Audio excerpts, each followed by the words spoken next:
કવિદાદની એક કવિતા છે મિત્રો. આપણે જે ધરતી ઉપર બેઠા છીએ એ ભારતની ધરતી. ઓશો રજનીશે તો એમ કીધું છે, મારું પ્રાણપ્રિય ભારત પુસ્તકમાં એને લખ્યું છે કે ભારત પૃથ્વીના ગોળાનો કોઈ ભાગ નથી, ભારત એક ઘટના છે. આ દેશ ઘટના છે, કોઈ પૃથ્વીના ગોળાનો ભાગ નથી. આની સંસ્કૃતિ કઈક જુદી છે, અને આની સંસ્કૃતિ જાણવી હોય અને ઘરની કિંમત સમજવી હોય ને તો બહાર ગામ જવું. બસ બે દી રોકાયો ખબર પડે ઘર શું છે. અને આ દેશની કિંમત સમજવી હોય તો પરદેશ જવું, ખબર પડે આ ભારત દેશ કેવો છે. ખેર એ દેશની સંસ્કૃતિને મુબારક છે, પણ ભારત ભારત છે. જે હું તમને જે કહેવા જઈ રહ્યો છું તો મેં બહુ ખૂબ સાંભળ્યો છે પ્રસંગ. પણ અમે માલધારીને નેહડે વાતો વાગોળતા હોય અને લંડન અમેરિકાના હોલમાં પણ વાતો વાગોળતા હોય, તો આજ તો આ ધરતીને પ્રણામ કરવાનો ને વંદના કરવાનો અમને મોકો મળ્યો છે. કવિદાદ એમ લખે છે કે શબ્દ જ્યાં શોધો તો આખી સંહિતા નીકળે, અને કૂવો જ્યાં ખોદો તો આખી સરિતા નીકળે. દેશ કેવો છે? શબ્દ જ્યાં શોધો તો આખી સંહિતા નીકળે, કૂવો જ્યાં ખોદો આખી સરિતા નીકળે. અને જુદી તાસીર છે ભારતની ધરતીની, મહાભારત વાવો અને ગીતા નીકળે. યુદ્ધમાંથી યુદ્ધ જ જન્મે સાહેબ, પણ આ એક દેશ એવો છે કે જ્યાં યુદ્ધ વાવ્યું અને ગીતાનું જ્ઞાન જન્મ્યું. આ એવો દેશ. અને હજી ક્યાંક દબકે છે લક્ષ્મણની રેખાઓ, જ્યાંથી રાવણો બીતા બીતા નીકળે. અને જનક જેવા આવી અને હજી હલ હાકે ને તો હજી આ ધરતીમાંથી સીતા નીકળે. આ ઈ દેશ છે. આ હોલમાં જે ચિત્રો ક્યાં છે મુકાયા છે, કેસેટોનો ઇતિહાસનો અનુભવ કરી વીરમદેવભાઈ, અને એની ઉપરથી આખા બધા ચિત્રો ઇતિહાસના મુકાયા છે. પણ ચિત્રો જોવો ને ત્યાં તમને ખબર પડે કઈ ઘટના ધરતી ઉપર બની છે. અર્ધિક રાતનું ટાણું હશે. રાજપૂતાણી અગ્નિકુંડમાં પડતા પેલા એટલું જ બોલી હતી, વાલબાઈ વાલબાઈ વડાર અને દાસી એ વખતે આવીને એટલું બોલી, હા કે મારા એક વરદીના દીકરાને આલીદર બોલીદર પહોંચાડ્યા. દેવા ગોદરને મેં મારો ભાઈ માન્યો છે, જીભનો માન્યો. મારા દીકરાનો વાળ વાંકો નહીં થાય. કલ્પના કરો કેટલો વિશ્વાસ છે રાજપૂતાણીને. અગ્નિકુંડમાં પડતા પેલા કેટલો વિશ્વાસ. હે ચુડાસમા, હે સરવૈયા, હે રાજદાદા પરિવાર સાહેબ, બધો ડાયરો આજ હલકી ચારે છેડેથી ગુજરાતમાંથી અહીં આવ્યો છે. આહિર સમાજ પણ આવ્યો, ઉત્તર સમાજ પણ આવ્યો છે. એટલું નહીં, આ પ્રકૃતિની માલિપા, ઝાડ પાનની માલિપા, પણ આજનો એક હરખ કંઈક જુદો છે.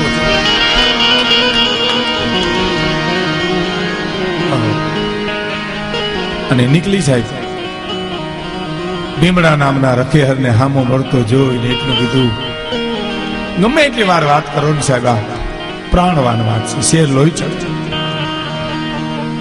ભીમડા શું છે? આ વાલભાઈ નું પ્રતિમા મુકાણી છે તે હું દુષ્યંતભાઈ ને કહેતો હતો કે જેની ઉપર ઇતિહાસ ઉભો છે, રા નવઘણ નો દેવાજ આહિર નો, ઇતિહાસની ઇમારતના પાયામાં એક બે નાના માણસોના સમર્પણ, ભીમડો રખેહર ને વાલભાઈ વડારણ સાહેબ.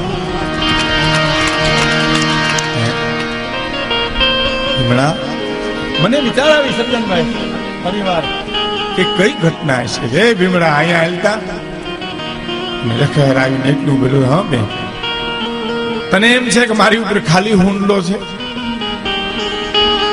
આ હુંડલામાં રાની જ્યોત મળે છે, રાનો વંશ છે ભીમડા. પણ હું મુજાણી એટલા માટે કે હું રાજની વડારણ છું, દાસી છું. મારે ઠેક ખોડીનાર પાસે આલીદર ગોળીદર પહોંચાડવો છે. તું મને મદદ કરીશ? એ વખતનો નાનામાં નાનો માણસ તો કેમ કેવો હોય. પણ એટલું બોલ્યું તો, હા બેન હું શું મદદ કરું? હાથમાં હાવણો હતો વારવાનો, એ ઘા કરીને આવ્યો. કે આ હુંડલો તારી માથે લઈ લે ને, કારણ કે હું તો રાતની વધારે ક્યાંક સોલંકીઓની ચોકીઓ મુકાઈ ગઈ છે. મારી જડતી લે તો મારા પ્રાણ લે તો વાંધો નહીં, રાનો વંશ ઓલાઈ જાય. ભીમડા, આ હુંડલો તારી માથે લઈ લઈશ. અને એ વખતે માણસ એટલું બોલે તો લાવ મારી માથે લઈ લઉં, કોઈને શંકા નહીં જાય, કારણ કે અમારી માથે તો હુંડલા જ હોય ને.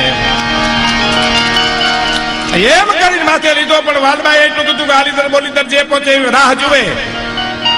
હું વાદળ બનીશ, વિજોગઢ બનીશ, બાવણ બનીશ, વેશ પલટો કરી અને નીકળીશ. રસ્તામાં મળીશ તો તું મને કદાચ ઓળખીશ પણ નહીં. પણ ભમણા જે મોર પૂગે રાહ જુએ. વાલભાઈ પહોંચી ગયો, રાહ જુએ. કેવું હશે આ ગામનું પાદરે? આવ્યો કે આવશે, આવ્યો કે આવશે ને આવ્યો. પરસેવે જેમ હાથે હુંડલો આવી ગયો. બાપ આવી ગયો. વાલભાઈ હવે હુંડલો તારી માથે લઈ લે. સામે જે ગઢ દેખાય, જે ગામ દેખાય, દેવા દાયરનું વાડ વેલાને કાન હોય. વાલભાઈ કોઈને ખબર ન પડે એમ જતી રે બેટા. વાડ વેલાને કાન હોય.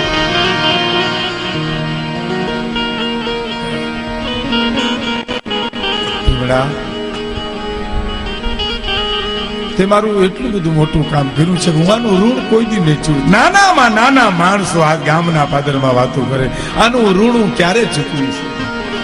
અરે વાલભાઈ, હું એ જુનાગઢની ધૂળમાંથી મોટો થયો છું, મારી એ ફરજ છે. પણ વધારે વાત કરીમાં ઉતાવળ કરી બેન.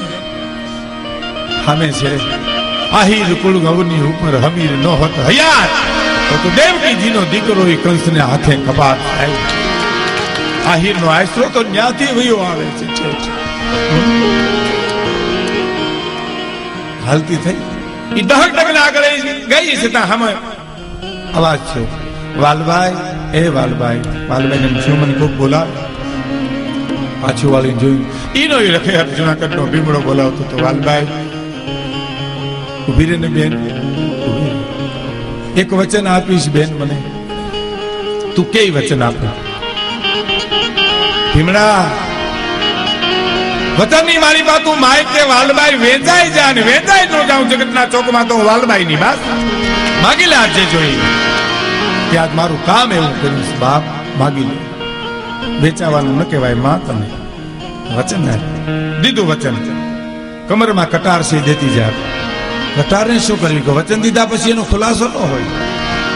કમરમાંથી કટાર છૂટે, ભીમડાના હાથમાં જાય. મારે તમને વાત કરતા વાર લાગે અને પેટમાં કટાર નાખી આંતરડાનો ઢગલો કરીને આ ગામના પાદરની માલી પર ઢળી પડ્યો. તેથી વાલબાઈના હૈયામાંથી એક કાળી ચીસ નીકળી ગઈ હતી. અરે ભીમડા, આ શું કર્યું? અને ત્રુટક શબ્દોમાં એ બોલ્યો, સોરઠનો માનવી, વાલબાઈ અમે નાનું વર્ણ કહેવાય બેન. મારા પેટ બહુ નાના હોય.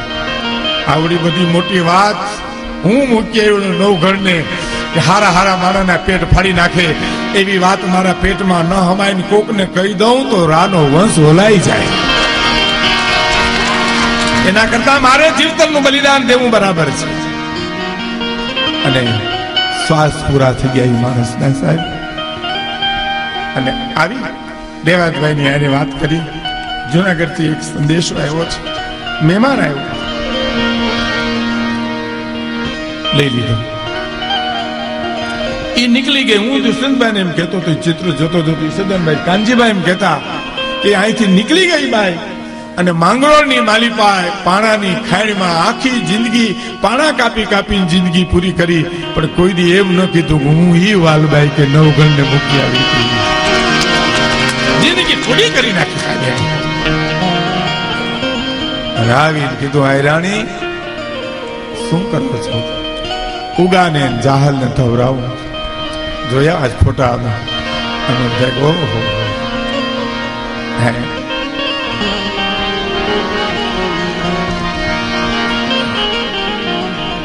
જાહલ નું ધાવણ મુકાવી દો. દીકરી તો વાડમાં પડી વધે.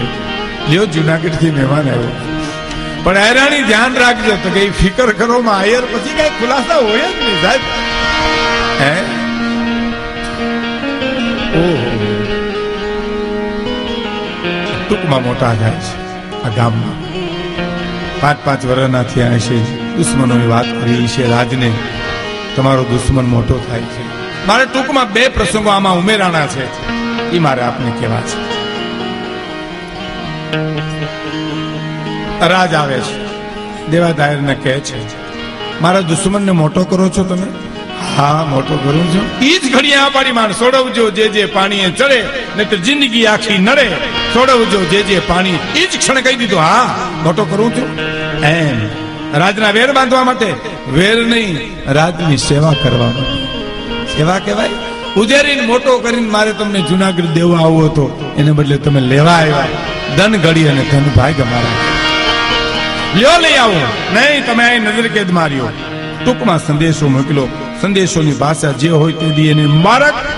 પણ એમ લખ્યું છે કે રાણી આવેલ માણસોની સાથે જે દુશ્મનની ઉજીરીને મોટો કર્યો છે એને હણગારી અને મોકલજો. રાણી પણ રાહ રાખતા વાત કરજો. જો અહીં બેઠા છો ને એ લખી લેજો. પુરુષ લખી હગે, અમલ તો ભારતની આર્ય નારીને કરવો છે સાહેબ. જનનારી જનેતાને અમલ કરવો છે.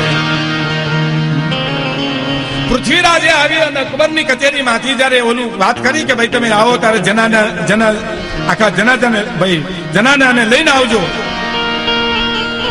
નાથીબાઈએ કીધું કે ભાઈ મારું અપમાન થયું છે ને હવે તમે પૃથ્વીરાજને કહો બિકાનેરથી પાછા 6 મહિના પછી નોકરીમાં આવે એટલે અહીંયા મારી બેનને તેડીને આવે લેલાંદેને, મારે એને મળવું. ટૂંકમાં એ વાત તો જુદી, પણ મારે એનો ઈશારો એ તમને કરવો છે કે પિછલને કીધું કે તમે આવો 6 મહિના પછી મારા બેનને અકબર કે લઈને આવજો. એટલે પૃથ્વીરાજ આવ્યા એટલે લેલાદેને કીધું કઈ ઘટના બની છે? તો કે હા, મારા મોટા બેન આવ્યા હતા, હિન્દવાણી બેગમ જોધાભાઈ, પણ હું એને મળી નથી. નહીં, મેં એને એમ કીધું તું, એને હળી કાઢી મળવાની, પણ મેં એમ કીધું કે તારા કાપડામાં પીરનો પંજો છે અને મારા કાપડામાં માતાજીનું ત્રિશૂળ છે. હવે આપણે મળી ન શકીએ. તને સંપત્તિ વાલી લાગી છે બેન. અને એ નીકળી ગયા પછી મેં ગંગાજળના છાટડા કરાવી નાખ્યા.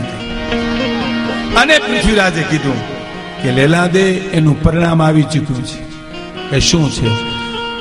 કે 6 મહિના પછી તમારે મારી સાથે દિલ્હી આવવાનું છે. અને હવે હા એ શું બોલી છે ભાઈ કે ઠાકોર, અને પરિણામ નો કહેવાય, આને આમંત્રણ કહેવાય. પરિણામ તો મારા હાથમાં છે કે મારે દિલ્હી આવવું કે ન આવવું, એના પરિણામ કહેવાય. અને તો આમંત્રણ કહેવાય.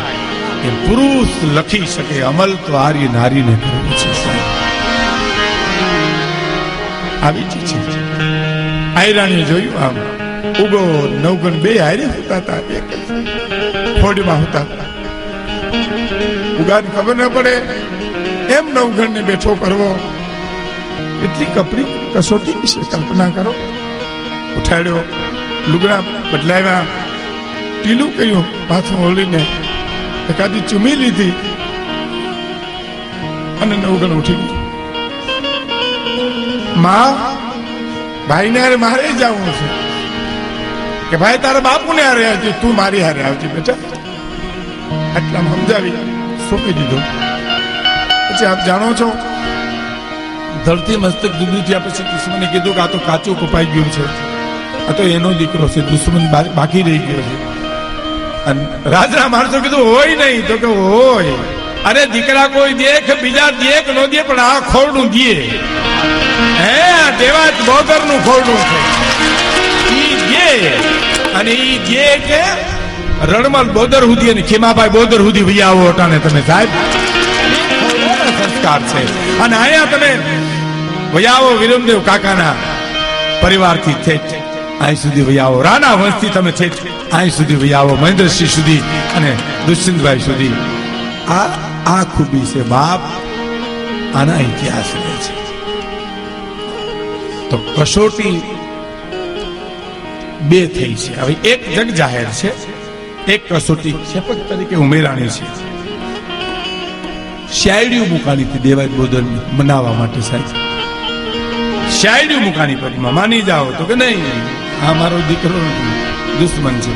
એમાં એની માને કોઈ કીધું, બુઢી જનેતા 80-85 વર્ષની ઉંમર, ચાંદીના પતરા જેવા વાઘ પેલા કે માં કયો ને દેવાજભાઈ માની જાય, બહુ જોવાતું નથી, લોહીના શેડ્યું છૂટે છે. બુઢી જનેતાઓ લાકડીને ટેકે ઉતારે આવી. દેવાય એ દેવાય ઓળખી ગયો. કોને કીધું મારી માને? અહીં કોણ લેવું મારી માને? આ તો પૂગી ગયા. હા બેટા, હા બેટા, હા માં કરતા લોહીમાં હાથ બોલી નાકે હાથ દઈ નીકળી ગયા ડોશી. કોકે પૂછ્યું માં શું આવ્યા? તો લોહી ઊંઘો આવી હતી. મારા ધાવણની સુગંધ આવે છે કે નહીં? કે મારા ધાવણની સુગંધ આવે છે કે નહીં? ધાવણની સુગંધ આવે છે. મને પૂર્ણ વિશ્વાસ છે મારો દીકરો નહીં માને અને નહીં. અને બીજી કસોટી આપ જાણો છો. આખું કાઢી આયરાણીને બોલાવ્યા. આવ્યા છે આયરાણી. આંસુની વાત થઈ હતી શરતમાં. તો આંસુ ન આવવા જોઈએ. આંસુની ક્યાં વાત સાહેબ? પણ આખું આને કાઢી. અમારા વઢવાણ બચુભાઈ કે દિવાળીના ગોખલામાં તમે દિવાળીમાં આવે ને ગોખલામાં દીવા મૂક્યા હોય ઓળિયાના, અને હઠાઈબાઈ હવારમાં ઉઠે. સાંજે દીવા મૂક્યા હોય, હવારમાં હઠાઈબાઈ ઉઠે અને કામ કરતી કરતી ખબર ન પડે એમ ગોખલામાંથી દીવાને કાઢી લઈએ. એમ આખું લઈ લીધી સાહેબ, ખબર ન પડે એમ. અને કુંભાર ગાળો સુધી એમ સુધી નીકળી જાય. આહુની વાત તો ત્યાં રહી. રૂવાડું અવળું થવા દીધું. આયરાણી સોનલબાઈ સોનલ કહેવાય. સાબિત કરી દીધું આ મારો દીકરો નથી, દુશ્મન છે.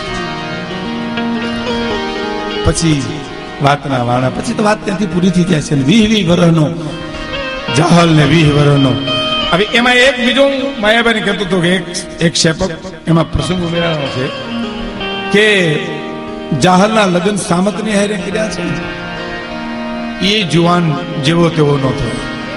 હા સાહેબ, એક ડાયરામાં દેવાય દૂધના વખાણ થતા હતા કે આપણે દઈ દેવો જોઈએ દુશ્મન, આપણે હું કામ રાખવો જોઈએ, ક્લેશ ન કરાય. એવી એક ઘટના બની છે. અને આ જુવાન બેઠો તો ડાયરામાં, એની રેખાને બદલે આંખ ન ફરે, એની કપાળમાં કોઈ કડસલી ફરે નહીં. દેવા દોદરને જીવ મુજાય મળવા. આખો ડાયરો કે છે ને આ કેમ બોલતો નથી, નોખો બોલાયો કે કેમ કઈ બોલતો નથી, એ તો આશરો નહોતો દેવો એમ. કે તો નહોતો દેવો આશરો એમ. તો હા હાલ મારે પેલો અને લઈ ગયા. કીધે જો ગમાડી માં રમે. કોણ છે કે એ નવગણ છે. ગયો ઈ તો મારો ઉગો છે. પણ આજ તું સાચું ન બોલ્યો હોત તો શમશાનમાં મારી રાખ ઠરત નહીં હો અગ્નિ. એની હારે જાહલના લગ્ન કર્યા. મર્દની હારે સાચી નથી. અને જાહલના 20 વર્ષની અને 20 વર્ષનું નવગણ થાય છે. જાહલના લગ્ન વખતે આખા હીરોનું જુનાગઢમાં તેડું કરે છે. તેડું કર્યા પછી નવગણને ગાદી બેહાડે છે.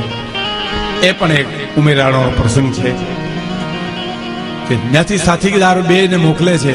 20 વર્ષ 5 વર્ષનો નવગણ હતો, ઉભો હતો ત્યારે બનેલી ઘટના. 20 વર્ષનો દે દીધો, 15 વર્ષનો ગાળો વયો ગયો. 2 મિત્રોને મોકલે ઘોડેશ્વરી, તમે જઈ ઘોડીદર કયાઓ આયરાણીને જુનાગઢ કબજે થઈ ગયું છે અને નવગણ ગાદીએ બેહી ગયો છે. કે છે 2 અસવારો આવે. આવી અને કીધું કે જુનાગઢ થી આવીએ છીએ બેન, સંદેશો દેવા આવ્યા છીએ. અને આયરાણી બોલો ભાઈ શું સંદેશો છે? સાંભળજો મિત્રો કે નવગણ ગાદીએ બેહી ગયો છે, જુનાગઢ કબજે થઈ ગયું છે. ઈ નવગણ ગાદીએ બેહી ગયો, જુનાગઢ કબજે થઈ ગયું. ઈ જ ક્ષણે બાઈ બોલી છે કે નવગણ તારા રાજને કરોડ દિવાર્યું બાપ. હે નવગણ, હે નવહોરઠના ધણી, ગરીબોનો બેલી થાય છે બાપ, નોધારાનો આધાર થાય છે. આયરાણીના ઉદ્ગારો આ ધરતીની બાઈ બોલે છે. સૂરજ અને ચંદ્રના તેજ તપે તાહુથી તારું રાજ તપો મારા બાપ, તારા રાજને કરોડ દિવાળી. પછી કીધું હવે કો કાળો હાડલો લાવો, મારે મારા ઉગાના મારે શિયા ગાવા. 15 વર્ષથી એ હોગને હું પેટમાં હંગરી બેઠી છું. તેથી આંખ ઉપર પગ મૂકી નીકળી ગઈ. તેથી હું માં જ હતી, ડાકડી નહોતી, પણ રોવાનો મારો વખત નહોતો.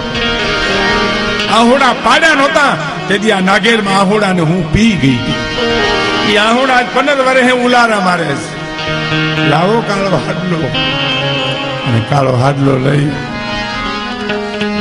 અને એને જે મરસિયા ગયા છે, ઓહો પણ ઉગા તું તો ઉગજો,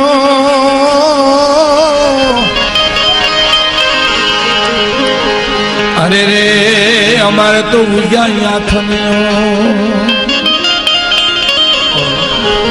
કઈ દસ જો તારી માં, અરે રે હવે ક્યાંથી આવ્યો ઉગલો, કઈ દસ જો તારી માં, બાપ કઈ દિશે રાહ જો, ઉગા તું તો ઉગ્યો, અમાર તો ઉગ્યા આથમીયો, અને તું દાતા મૂળ તૂટિયા ને અમારી વંશની વેલી ના, કઈ દસ જો તારી વાત કે હવે ક્યાંથી આવે યુગનો, આગળના ઝાડવા રોવરાવ્યા, પ્રસંગ કરવટ બદલે છે, સોરઠમાં દુકાળ પડે છે, માલધારીઓ સિંધમાં જાય છે, એવી વખતે જાહલ પણ જાય. નવખાને કહેવાયું બેન તારે જવાની જરૂર નથી, તો ના સમાજની હારે જીવવા માટે મારે જવું જોઈએ. અમારે રઘુવીરસિંહ ચુડાસમા રિટાયર્ડ ડીવાયએસપી પણ અહીં બેઠા છે. જાહલની ચિઠ્ઠી બે લખાણી છે, એક ભગત બાપુ ઉદ્દુલા કાગે લખી છે, એક લખી છે ગીગા બાપુ ખૂંચાલા આંગણ. એમાં ભગત બાપુની ચિઠ્ઠીની એક ઘટના બની છે. અમારે કેશોદ પાડોદર ગામ આપણા પરબતભાઈનું, એમના પિતાજી ફોગાભાઈ ડેર મારા પિતાજીના ખાસ મિત્ર. હેમુભાઈની નાટકની કંપનીમાં હેમુભાઈ એક ભાણે 3 મામા, પથુદાન, શંભુદાન ને કરણીદાન, અને એ વખતે કોઈ લાઇટની વ્યવસ્થા ન મળી અને પાડોદરમાં કંપની હતી. ફોગા મામા મને કહેતા હતા કે હેમભાઈ ને જાહલ ખાવું તો હેમભાઈ સ્ત્રી પાત્ર લેતા સાહેબ. હેમભાઈ નો ફોટો દર વખતે એની તિથિ વખતે છાપામાં આવે છે સ્ત્રી પાત્રનો. સાહેબ નક્કી ન કરી શકો કે આ પુરુષ છે કે સ્ત્રી છે. અને કોઈ આયરના બેન એને કાપડું, ઓઢણું, પહેરણું આપ્યું. જાહલ બનીને આવ્યો પાડોદરના ચોક. પનર ગામનો માણા અહીં બોલે અને જાહલની ચિઠ્ઠી રજૂ કરી. પણ ફોગા મામા એમ કહેતા હતા એક માણા એવું નહોતું જેની આંખમાં આહુ નહોતા. સાહેબ માઇક નહોતા, તેથી લાઈટ નહોતી. કે દાડા હીરડાના એ જુદ